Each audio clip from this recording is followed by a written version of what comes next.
Maranata? Amém. Um bom dia a todos, um feliz sábado. Que alegria tê-los aqui conosco mais esta manhã, para juntos aprendermos mais acerca de Deus através da sua palavra. Quero também estender um feliz sábado, que aqueles nossos amigos que estão nos acompanhando pelo YouTube possam sentir a presença de Deus aí onde você está. E aí onde você está também, que você sinta esse toque de Deus na sua vida. Nós estamos num sábado especial, é o sábado da igreja acolhedora. E que bênção, é como cantamos a música aqui, estarmos na Central de Floripa, uma igreja que acolhe com amor. E esse é o sentimento que deve perdurar em nosso coração. Nós, membros dessa igreja, sempre receptivos, mas não apenas aqui, nos confraternizando, nos abraçando, mas também externamente, significando o quê? Que nós devemos acolher essas pessoas que vêm aqui, convidar para ir em nossos lares almoçar. Quando a gente vai ler o livro Ciência do Bom Viver, nós vamos perceber que há conselhos para nós sempre termos em nossa mesa alimentos para receber outras pessoas. E quão bom é se nós, de fato, tivéssemos esse espírito de recepção, de acolher, de amar as pessoas que aqui vêm. Que assim, dessa maneira, nós, de fato, estamos demonstrando o amor de Deus em nossas vidas. Então, de fato, que assim como nós cantemos, nós possamos continuar sendo uma igreja que acolhe com amor de fato, abraçando, ajudando, cuidando de todos aqueles que vêm aqui ao nosso encontro. É o sentido de uma igreja acolhedora. Quero apenas também relembrá-los que amanhã, como foi dito, é o nosso encontro de corrida, 6 da manhã, caminhada, e só lembrá-los que o nosso ponto de encontro é no Trapiche, Beira-Mar Norte. Vocês sabem, eu cheguei recentemente aqui, não sabia, eu coloquei no GPS Trapiche, Beira-Mar Norte, deu exatamente lá onde a gente se encontra, tem estacionamento. Então, você é nosso convidado especial para amanhã, 6 horas da manhã. Estarmos ali, vamos fazer uma meditação na palavra e vamos nos exercitar. Os que correm, correm, os que caminham, caminham, e os que pedalam também pegam a sua bicicleta e ali pedalam, depois a gente se reúne ali e a gente vai nesse intuito de fortalecer o nosso corpo, a nossa mente e o nosso espírito também. Então, você é nosso convidado muito especial. Mas, agora, vamos lá ao que nos interessa nesta manhã. Pegue a sua Bíblia e abra no livro de 1 Crônicas. Livro de 1 Crônicas, capítulo 13. É interessante que, quando saiu o título do sermão desta manhã, dessa mensagem, recebi alguns comentários assustados, assim, porque se você viu, o título é A Festa que Virou Velório. Que coisa, não? E vamos ver, então, entender um pouco disso. 1 Crônicas, capítulo 13. Enquanto você abre aí, procura 1 Crônicas, eu gosto de explicar o livro aqui de Crônicas, que, na verdade, esse livro, que está separado em 1ª e 2ª Crônicas, ele anteriormente era um livro só. Era um livro só. E o nome desse livro, em hebraico, na sua língua original, que foi escrito, é Dibre Hayamim, que vai significar acontecimento dos dias. Então, esse livro que nós iremos ler agora de 2ª Crônicas, que era um livro só, ele era um relato dos acontecimentos cotidianos que existia ali nas cortes orientais, ali em Israel, e registrar os fatos do dia a dia. E esse livro ele serve como um suplemento ao livro de Reis, ao livro de Reis, né? E a gente vai perceber que é o livro de Samuel também, que esse relato que nós vamos ler, ele está paralelo, escrito em 2 Samuel, no capítulo 6. Então, esse é o panorama desse livro que nós iremos ler. O que é que um livro que relata acontecimentos de 2.500 anos atrás vai trazer para nós hoje? Vamos ver, 1 Crônicas 13, amém? Feche seus olhos novamente. Querido Deus e Pai, a Tua palavra está aberta diante de nós, Senhor. E agora a gente quer, cada um de nós, uma só coisa: ouvir a mansa, agradável, suave voz do Santo Espírito falando conosco, Senhor. Ilumina a nossa mente para que possamos compreender a Tua palavra. e ao compreendê-la, possamos receber forças e poder de Ti para colocar em prática no nosso dia a dia, Senhor. Repreende o mal, repreende toda influência que queira nos tirar o foco, a atenção da Tua palavra, e que possamos sair daqui revigorados, transformados, com a certeza que tivemos o encontro contigo, Pai. Isso tudo nós pedimos e o fazemos no nome maravilhoso de Jesus. Amém.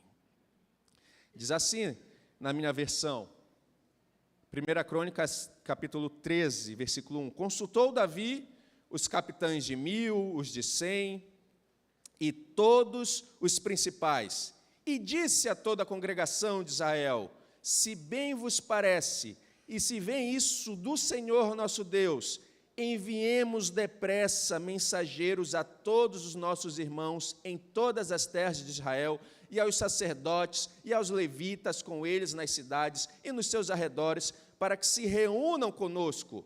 Tornemos a trazer para nós a arca do nosso Deus, porque nos dias de Saul não nos valemos dela. Versículo 4. Então toda a congregação concordou em que assim se fizesse, porque isso pareceu justo aos olhos de todo o povo. Então, no versículo 5, reuniu, pois, Davi a todo Israel, desde Sior do Egito até a entrada de Ramate, para trazer a arca de Deus de Quiriate Jearim. Então Davi, com todo Israel, subiu a Baalá, isto é, Quiriate Jearim, que está em Judá, para fazer subir dali a arca de Deus, diante da qual é invocada o nome do Senhor, que se assenta acima dos querubins. Puseram a arca de Deus num carro novo e levaram da casa de Abinadab, e Uzá e Aô guiavam o carro. E o versículo 8 vai dizer: Davi e todo Israel alegravam-se perante Deus com todo o seu empenho, em cânticos, com harpas, com alaúdes, com tamborins, com símbolos e trombetas. Aqui está uma linda festa. Se você for olhar o capítulo 12, capítulo 11, nesse cenário que acabamos de ler, esse episódio, você vai perceber que Saul, que era o rei de Israel, num confronto com os filisteus, morreu, e ali, então, Davi é coroado rei, e ali ele pega, então, os valentes de Israel, consegue conquistar a fortaleza, e ali no capítulo 12, então, todos os outros exércitos o aclamam como rei. É esse o cenário? E o primeiro ato de Davi, ali sendo rei, é trazer a arca de Deus para Jerusalém, porque se você conhece a história, você vai perceber que os filisteus haviam pegado a arca, receberam maldições e acabaram enviando a arca para lá, Quiriate Jearim. E Davi, assumindo o trono de Israel, ele tinha como propósito que Jerusalém não fosse apenas a capital civil ali do reinado, mas também o centro religioso da nação. E por isso ele vai, então, conclama para ir buscar a arca, porque a arca simbolizava a presença de Deus. E quando nós olhamos para a história de Davi, a gente vai perceber que o livro de Atos, no capítulo 13, vai colocar Davi como um homem segundo o coração de Deus, porque o seu desejo era servir ao Senhor, não porque ele era perfeito. E que se você conhece bem a história de Davi, e você deve conhecer, você lembra que ele era o mais novo da casa do seu pai. Ele era aquele que guardava, que cuidava das ovelhas. E você sabe que a cultura patriarcal, a cultura do Oriente Médio, não reconhecia o direito dos mais novos. O mais novo da família não tinha direito a nada, tanto que ele foi o próprio pastor de ovelhas, porque era considerado o emprego, a função mais desprezada, cuidar do rebanho. E se você lembra a história, a própria família de Davi, o seu pai, não reconhecia. Por quê também? Porque Davi, ele não tinha um porte como Saul. Você vai lembrar que a história, o povo de Israel queria um rei forte, bonito, e Davi não era assim, era franzino. Ele não era forte como Sansão, mas ele era um pastor de ovelhas. E ainda assim, Deus o chamou. Porque você lembra, o profeta Samuel vai até a casa de Jessé e começa a fazer a inspeção, né? Quem que vai ser o rei? E aí ele se dá conta, está faltando algum? Aí o pai lembra, tá, mas é o novinho lá, está cuidando das ovelhas. E aí o profeta então diz, traz ele. E nessa, quando ele traz, Samuel então, por orientação de Deus, fala, esse será o rei de Israel. Sabe o que isso nos mostra, queridos? É que não importa a tua condição social, não importa a tua condição financeira, não importa quem você é, não importa se a sua família não dá valor para você, Deus te olha e te escolhe para ser um rei, um súdito dele aqui nessa terra, porque ele te escolheu para estar aqui. Não é obra do acaso você ter nascido na família que você nasceu, não é obra do acaso você estar nesse trabalho. Talvez você não se sinta valorizado, é verdade, porque no mundo atual valoriza alguns aspectos de pessoas e de recursos, mas Deus olha para você e diz que você é amado, que você é especial, que você vale o sangue do Cordeiro, o próprio sangue de Cristo. Isso nós vemos, porque Deus chama a Davi, mesmo a sua própria família, deixando ele à parte. Sabe o que eu aprendo também com a história de Davi? Que Davi é chamado com o quê? 30, 40 anos? Era isso a idade dele? Quem conhece aí a história? Ele era o quê? Ele era jovem, não é verdade? Ele era um rapazinho. E aqui eu falo para a minha igreja, para os meus jovens, que o chamado de Deus começa aí, na juventude, na adolescência, porque Deus quer capacitar a cada um de vocês a ser um instrumento poderoso nas mãos dele. E Davi é chamado justamente para ser rei, ainda quando jovem, porque obviamente ele ia aprender da vida, e se o seu caráter falhasse em alguma questão, ele teria tempo para fazer as mudanças necessárias antes da coroação como rei. E aqui eu falo para os meus líderes de igreja, deixem os jovens trabalhar, deixe eles participar, eles vão errar, todos erramos, mas isso servirá para que eles sejam, se eles aprendam e tenham um caráter formado para a eternidade, para em breve assumir o lugar de vocês. Os anciãos, pessoas superiores têm essa tendência de, não, tem que ser assim, permitamos que os jovens aprendam, porque Davi foi chamado na sua juventude, e da mesma forma Deus chama a cada jovem. Tem outro aspecto interessante também que eu gosto da vida de Davi, que você sabe, então o profeta diz para ele, você vai ser rei, mas não fala isso para ninguém, não conta por aí. Aí eu fico pensando, nossa, se alguém me conta um negócio que vai ser bom, eu não posso contar. E aí Davi começa a ser perseguido por Saul, você conhece a história, é perseguido por Saul, e aí, numa certa ocasião, ele está escondido numa caverna. Quem que vai dormir nessa caverna? Vocês lembram a história? Quem que vai dormir dentro da caverna? O próprio Saul, que queria matá-lo. E aí Davi está lá, sabendo que vai ser rei, sabendo que ele está sendo perseguido. Aí o amigo dele diz, aproveita agora e mata o rei. E o que é que o Davi fala? Porventura eu tocaria no ungido do Senhor? Mas espera aí, Saul, ungido, adorando outros deuses, buscando até espíritos mortos, isso nos traz uma lição, que nós devemos ponderar e respeitar aqueles quem Deus escolheu para liderar.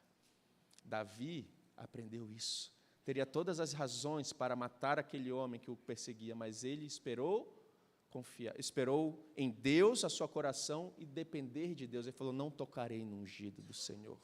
Que possamos ter isso em mente também, de respeitar os líderes. Talvez você não concorde, é verdade, mas entregue a Deus, porque Ele tem o controle. Davi, então, justamente assume, convoca os líderes, faz essa assembleia geral, agora como rei, e informa, vamos trazer a arca do Senhor para Jerusalém. E essa ação é justamente para restaurar o santuário, a sua rotina, mostrando que ele tinha uma lucidez espiritual, o conhecimento da verdade, e isso influenciou o seu reino, porque, como eu disse, a arca, ela era um símbolo da presença de Deus, era chamada até mesmo pelo próprio nome de Deus. O santuário seria restaurado, a adoração seria restaurada, e obviamente isso foi um motivo de alegria, de regozijo. Todos se exultaram, porque pensaram, a presença de Deus voltará para cá. Isso também me mostra que quando nós pregamos a palavra de Deus, o nosso coração se enche, se transborda. Você está triste por alguma coisa da tua vida? Sai desse conforto, sai desse meio e vai pregar a palavra para alguém. Proclama desse Cristo verdadeiro, desse amor que transbordou na cruz e que alcançou você. E eu duvido se você não terá o semblante radiante por meio da palavra. Porque o povo ali viu a verdade, o santuário sendo restaurado, e eles foram e, obviamente, se alegraram. Uma festa linda, porque a presença de Deus voltará para cá, para o nosso santuário. E essa festa, que eles estavam todos alegres, não terminou bem nesse primeiro momento. Veja comigo o versículo 9. Versículo 9.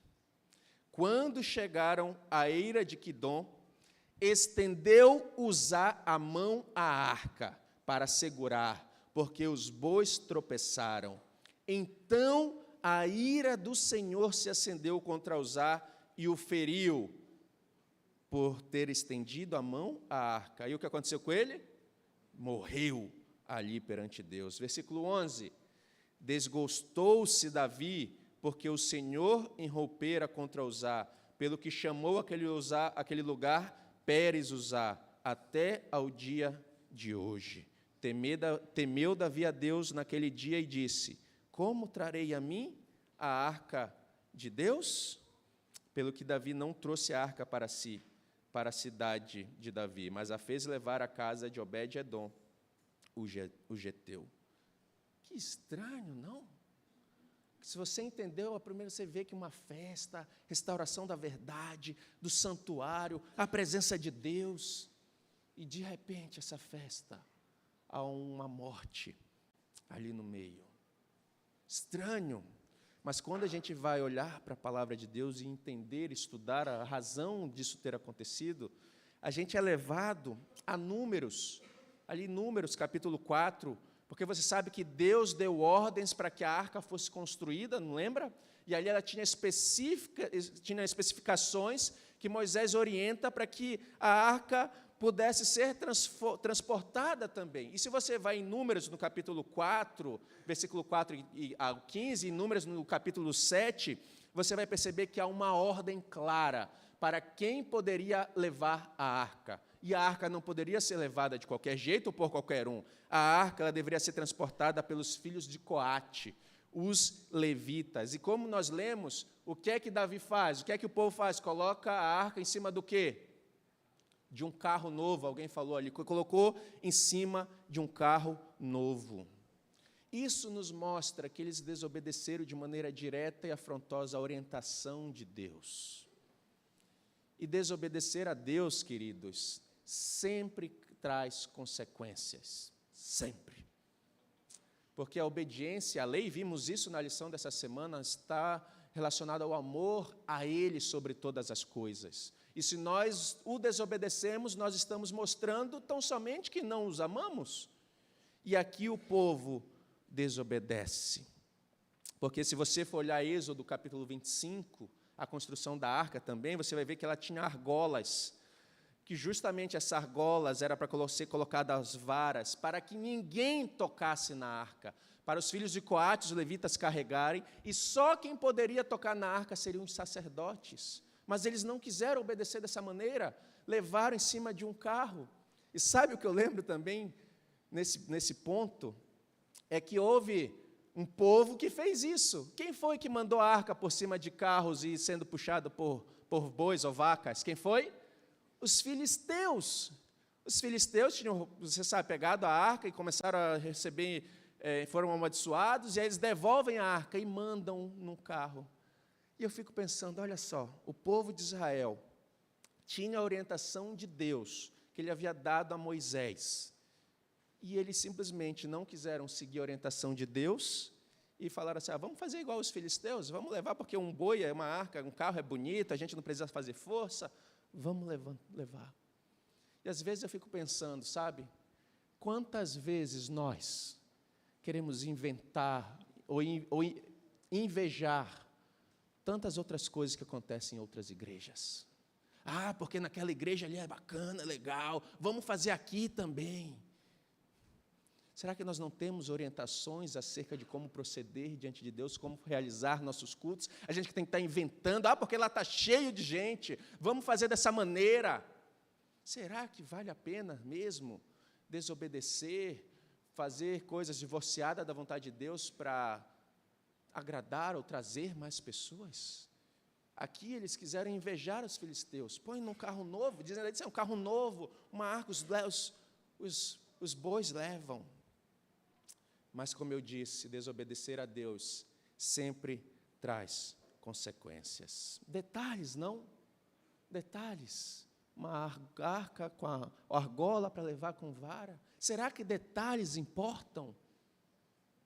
Ah, pastor, não tem problema eu ouvi um rockzinho, porque não vai me afetar em nada, eu vou para a igreja. Detalhes. Não, pastor, não tem problema eu comer isso aqui. Não, eu vou usar isso aqui, vou vestir, colocar aqui um negocinho, um bicordão. Não tem problema, porque Deus aceita. Será? Será que, de fato, a gente está vivendo conforme a palavra de Deus? E sabe, ontem foi um dia bem atípico para mim, nessa minha primeira jornada de ministério. Fiz um velório, mas mais cedo estava com um jovem que conheci aqui nessa igreja, pregando aos domingos, dei estudo, e ele pediu socorro e falou, pastor, preciso ser internado, tenho uma dependência química. E aí, como na semana estávamos aí resolvendo tudo, e aí ontem eu levei ele a uma clínica aqui em Palhoça.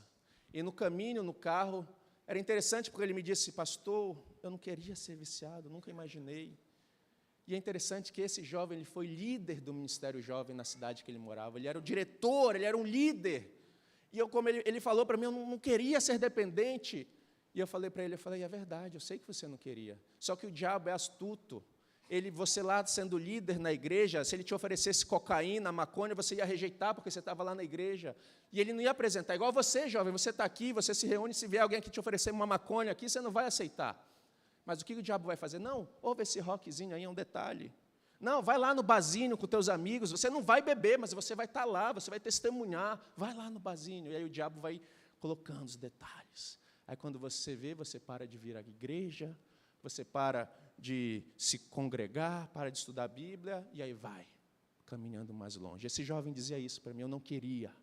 E eu falei para ele, é verdade, eu sei, mas o diabo utilizou esses detalhes que se transformou nesse evento agora. Detalhes. Será que nessa nossa caminhada os detalhes realmente importam? É melhor nós não tratarmos de maneira leviana o que é sagrado. A gente deve, sim, viver com amor, temor e tremor diante da presença de Deus, porque, vejam, Deus não aceita uma obediência parcial. Ele não aceita. Uma maneira frouxa de tratar os seus mandamentos, porque com ele não se brinca. E nessa ocasião que nós lemos aqui, se Deus não tivesse corrigido a ação de Uzá, que foi uma afronta a ele, toda a congregação ali, toda a nação não obedeceria ao Senhor, então se daria as costas para ele. Iam proceder da mesma forma, ou até pior. Ao transportarem essa arca, houve uma desatenção direta, uma indesculpável às determinações de Deus. E usar outro aspecto, ele estava familiarizado ali, a arca estava ali, e é interessante que a arca estava caindo. Se você for pensar, ele fez uma coisa para o bem da arca, para ela não cair. Ele vai o que lá? Ele toca. Meus irmãos, cuidado, por favor, com isso de que é para ajudar. Se for contrário à palavra de Deus, à orientação profética, não faça, não faça.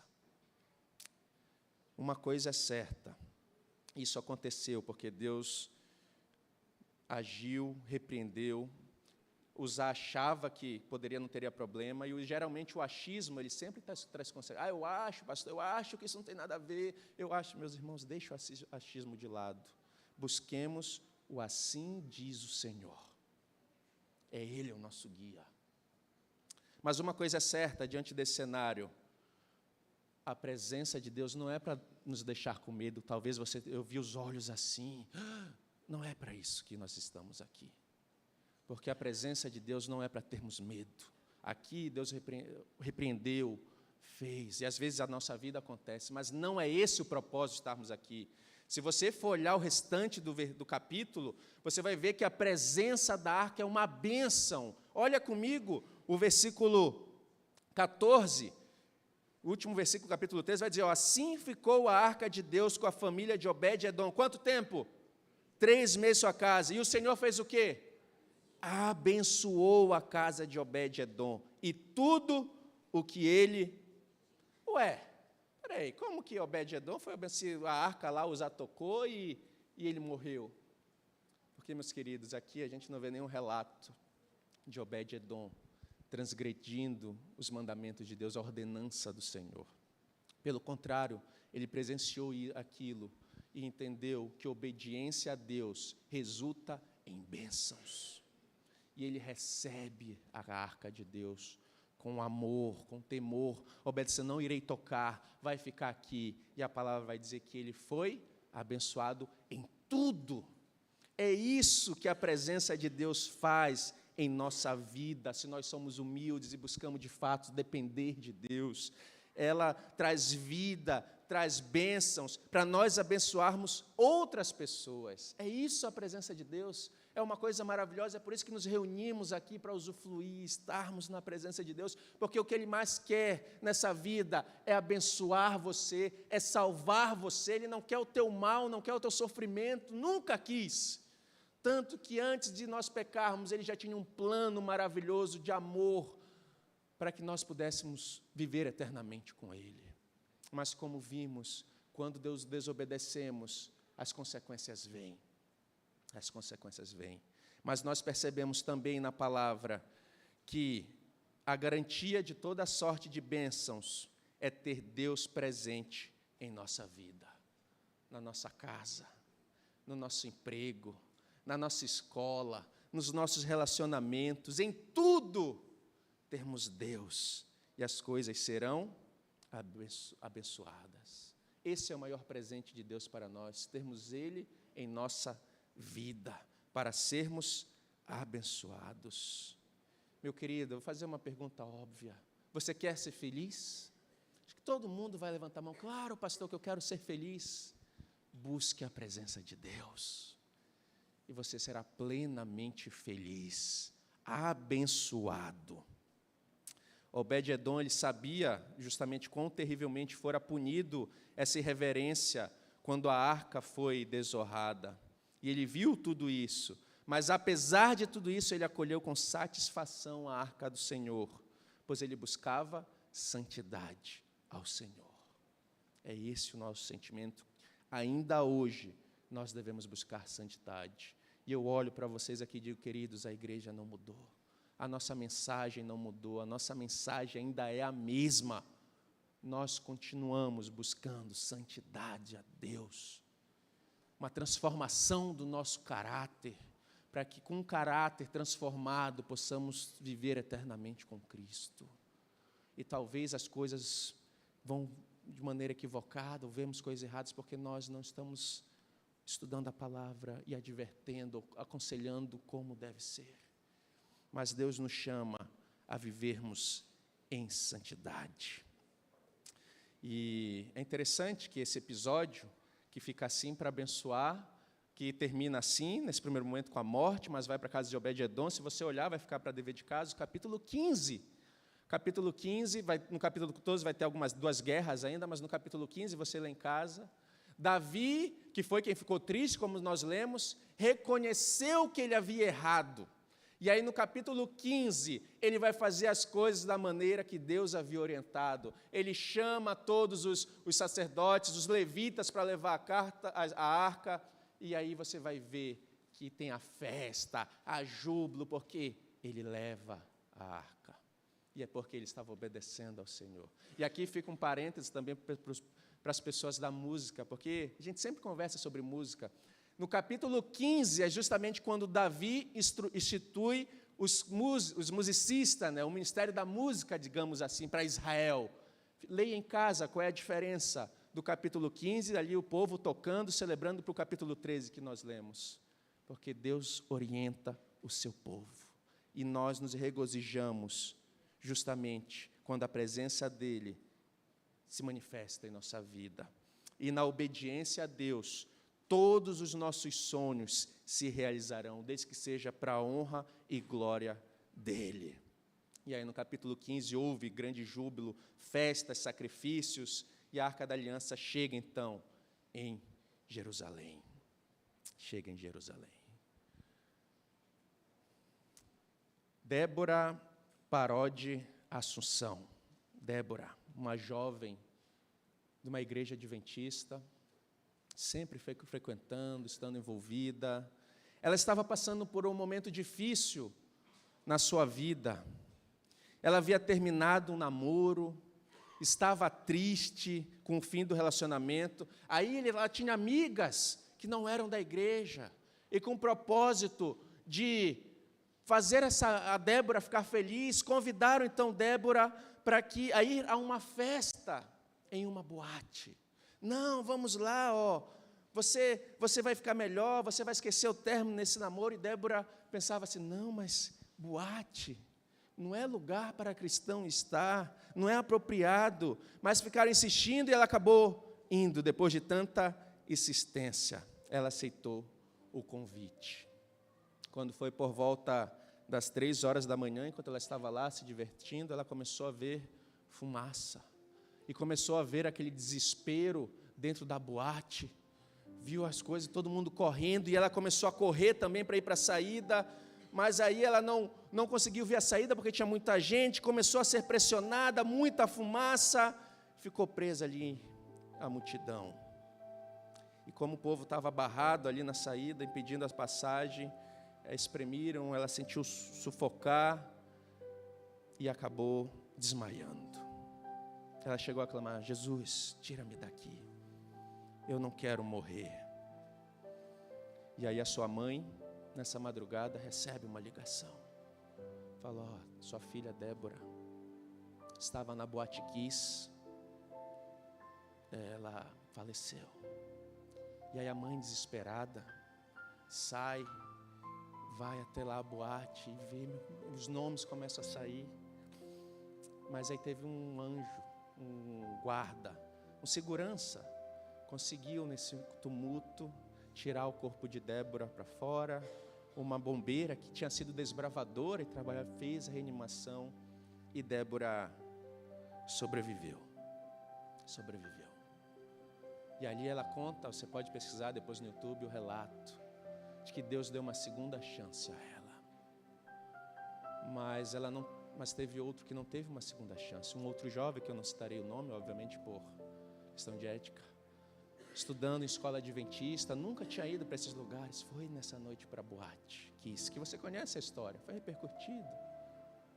E ele acabou falecendo. A sua mãe, dando uma entrevista, disse, eu só peço consolo de Deus e a esperança de reencontrá-lo. Sabe, meu querido, minha querida, Deus se importa com você. Deus quer o teu bem. Ele quer o melhor para a tua vida. E o melhor para a tua vida é obedecer o assim diz o Senhor. Isso não é chatice, isso não é careta. Porque eu posso dizer com propriedade que quando nós escolhemos obedecer fielmente a Deus, Ele realiza todos os nossos sonhos. Sonhos ainda maiores do que nós imaginávamos. Por favor, querido, não brinque com Deus. O diabo, ele está aí à solta, pronto para te destruir, para te matar. E tudo que Deus quer é te abençoar e te dar a vida eterna. O que é que você vai fazer diante disso? Qual vai ser a tua escolha? Será que você vem aqui quando é a noite? Não, vou na festinha, não vou ter problema, vou no barzinho. Meus irmãos, com amor no coração do seu pastor, que conhece isso tudo, dê um basta nesta manhã. Dê um basta a essas atitudes que você sabe que é divorciada da palavra de Deus. Sei que não é fácil porque tem influências ao seu redor, mas Deus te chama e te chamou hoje para relembrar o propósito pelo qual você veio à existência.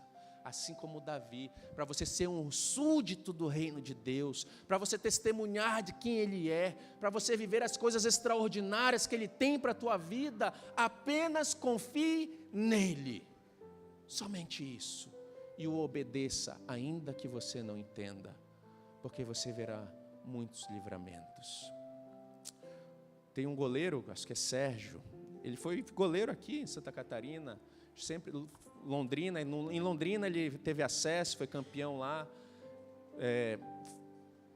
teve uma sondagem para ser goleiro da Chapecoense, a Chapecoense estava na primeira divisão do Campeonato Brasileiro, e aí o Sérgio simplesmente não quis aceitar, porque ele tinha aprendido que o sábado é o dia do Senhor, e ele falou, não aceito se vocês não me derem o sábado. Resumindo, ele acabou não sendo contratado, obviamente todos os clubes fecharam, porque qual é o time que vai aceitar um jogador que não jogue nem treine no sábado? E aí ele acabou, isso foi no ano de 2016, ele escolheu ser fiel a Deus, mesmo perdendo o contrato, mesmo perdendo aquilo que seria o sonho da vida dele, jogar num time de Série A do Brasil, mas ele escolheu obedecer a Deus. E no ano de 2016, você lembra o que aconteceu? Na final da Chapecoense, indo para disputar a Sul-Americana, o avião caiu. E o Sérgio vai dizer no seu relato que era para ele estar nesse avião, se ele tivesse aceitado. Mas ele preferiu obedecer a Deus. Obedecer a Deus sempre valerá a pena. Sempre. O que é que você precisa fazer? Será que você vai continuar brincando com Deus até quando? Até o diabo te destruir? Mas Ele te chama aqui para você viver na presença dEle, a alegria do perdão e a alegria da salvação. E foi para isso que Ele te chamou aqui. Nós ouviremos uma mensagem musical agora pelo nosso irmão Paulo Nunes. Enquanto ele estiver cantando aqui, Deus te chama a renovar a tua aliança com Ele, total, de obediência, de submissão a Ele. Enquanto você ouvir essa música, se você aceitar esse convite de Deus, de viver na presença dEle, de ser abençoado por Ele, fique em pé, em demonstração a Ele, aos anjos, que você escolheu o seu lugar, e que você vai viver uma vida de obediência a Ele, de submissão, e entregue, renove, peça perdão se porventura você falhou, se você andou longe, mas não saia daqui sem se reconsagrar, sem se reconciliar com Deus, que você verá que sairá daqui pulando de alegria, de felicidade, pelo encontro que teve com Cristo. Então, enquanto nosso irmão cantar, se é o teu desejo, fique em pé, eu estarei aqui do lado orando por você, e Deus estará atuando na tua vida.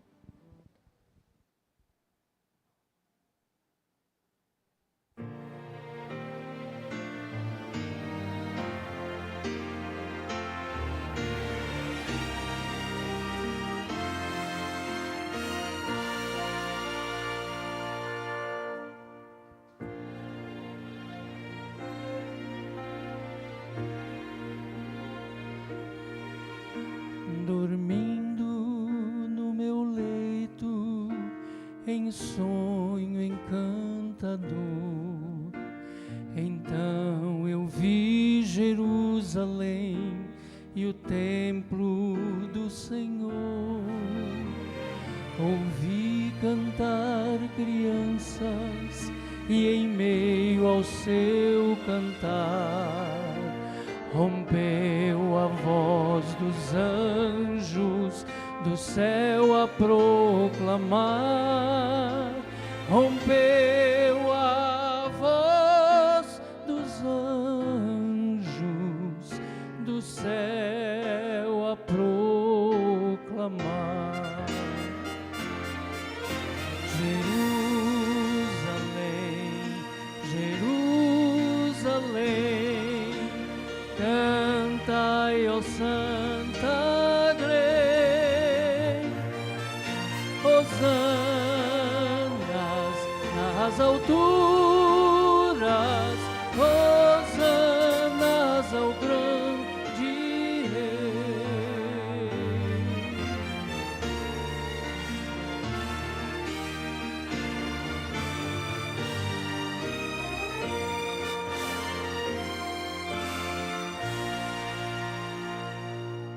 Então o sonho se alterou, não mais um som feliz.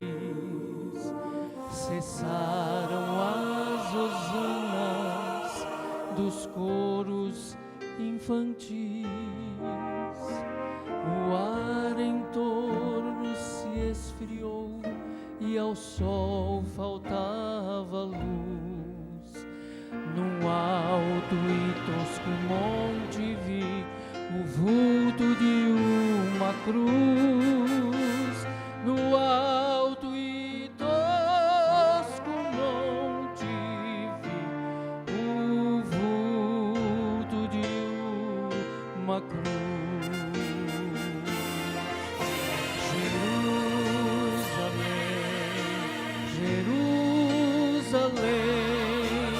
Cantai, ó Santa Grey,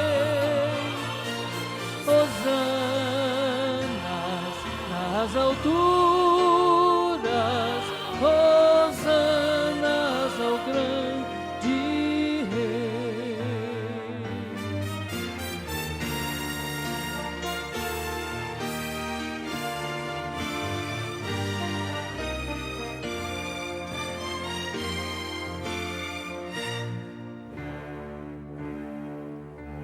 Ainda a cena se mudou, surgia em resplendor a divina cidade, morada do Senhor. Nas ruas era a luz de Deus, tão meiga em seu brilhar, e todos que queriam podiam lá entrar. Da lua não brilhava luz, nem sol nascia lá. Na muito infeliz Jerusalém, que nunca passará. Na muito infeliz Jerusalém, que nunca passará. Jerusalém, Jerusalém, o dia está a raiar. Hosanas nas alturas, hosanas sem cessar. Hosanas